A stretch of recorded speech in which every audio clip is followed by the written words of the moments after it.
พื่อจะอุทิศบูชาคุณถึง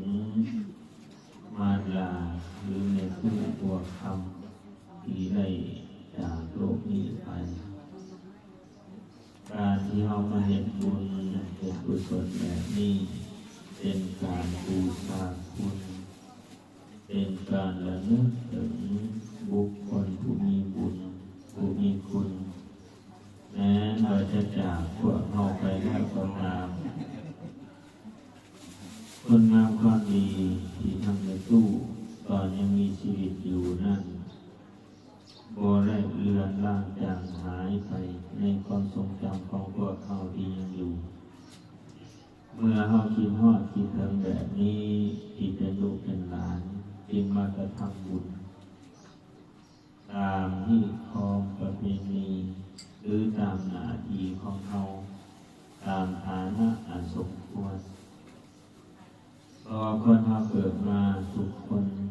บ่มีใครอยากจากกันเนาะในออกก็ออกทั้งหลายโดยเฉพาะบุคคลที่เราหักบ่ปรารถนาแม้แต่หน่อยเดียวลูกหักเมียหักผัวหักพ่อแม่ญาติพี่น้องอันเป็นที่หักบ่มีใครปรารถนาแต่เมื่อถึงเวลาก็ต้องจากกันด้วยความจำใจ